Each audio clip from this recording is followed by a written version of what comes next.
Crisis hits Labour Party as candidates threaten to dump Peter Obi, reveals what he must do within 4 days. Hello and welcome back to Newsroom Nigeria. This is where we give you hot, fresh and sizzling news all day long. If you haven't subscribed to this channel, please go ahead and subscribe. Turn on notifications so that you will be the first person to get notified whenever we upload a new video.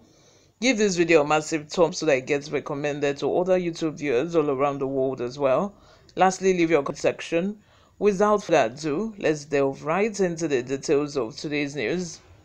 The House of Assembly and House of Reps candidates on the platform of the Labour Party in Bauchi State have threatened to dump Peter Obi if he fails to address the leadership crisis in the state within 4 days.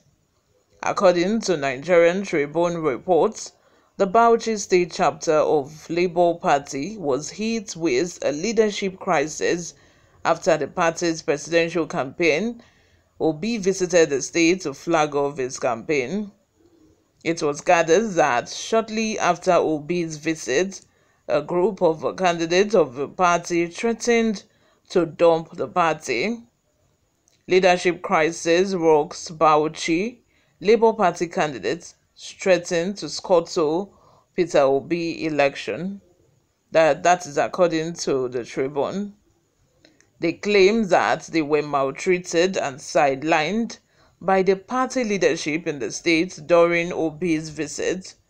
Speaking on behalf of the aggrieved candidates, Malam Shabo Duguri, the Labour Party candidate for Duguri Kwana constituency in the state House of Assembly, said they were told Obi said he does not need their support to win in Bauchi State because he has other more important people working for him.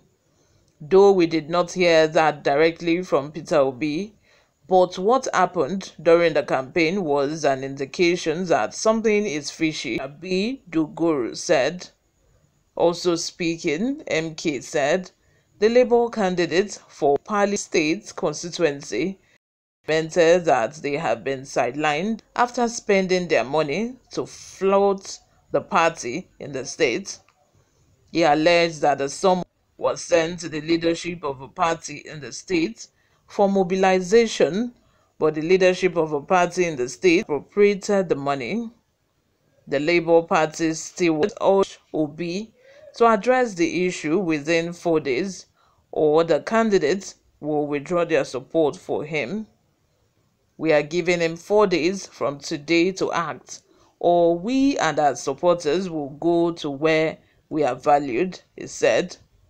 It was gathered all 21 state House of Assembly candidates and the House of Representatives candidates contesting on the Labour platform in Bauchi State supported the ultimatum given to Obi.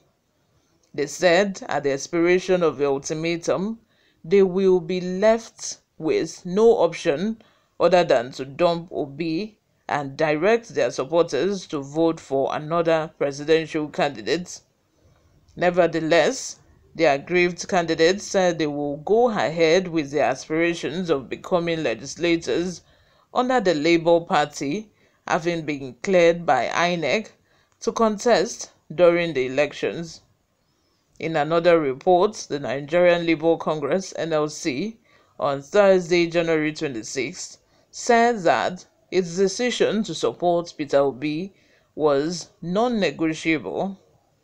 Giving reasons for its stance, the NLC says that Nigerian workers will only vote for candidates that are workers-friendly in the forthcoming elections. While reacting with journalists in Abuja, the outgoing president of the NLC, Comrade Ayuba Waba, said people are fed up with all forms of bad governance and the suffering it has brought upon the masses over the years. Now, the question I want to ask before I go is that should the Nigerian Labour Congress, should they be involved in politics? Like, should they actually come out openly to voice their opinion about who they are supporting or who they are not? Because currently there is hike in petrol price, and I've not heard anything from NLC. They have not come out to say that, okay, this we are going on strike. This is what we are going to do. This is our strategy. We have heard none of that from NLC. The last time NLC went on strike, they went on strike and nothing came out of it.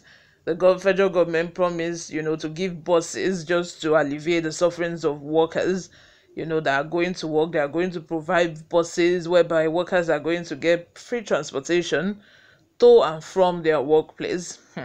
Let me even remind you that all these policies are only for federal government workers. Once they agree and government agree to do whatever for them, at the end of the day, it is only federal government workers that are benefiting. State workers are just left to one side. And even the buses that I'm talking about, I don't think the federal government ended up not even providing those buses. And that was like 2 years ago. I'm talking about 2 years ago. Since then, federal government has increased petrol price 2 or 3 times consecutively, and NLC, I've not said anything about that. I have not heard them come out to say that, oh, okay, this is our strategy, we are going on strike, this is what we are going to do. Presently, people are suffering, even coupled with the fact that this new Naira note is not even available. And then we have to add on top of that, we now have scarcity of fuel. It's no longer even about the price. People are unable to get fuel. Look at the queue at the filling station. People are really suffering. And NLC, so far, they've been mute, as if they are not even in Nigeria, as if the leadership of NLC doesn't exist. It's like probably the federal government have paid them or something, because that's what I feel anyway. But let me know what you all think in the comment section. Subscribe if you haven't. Thank you very much for always listening and watching. I will see you in my next video, guys. Bye for now.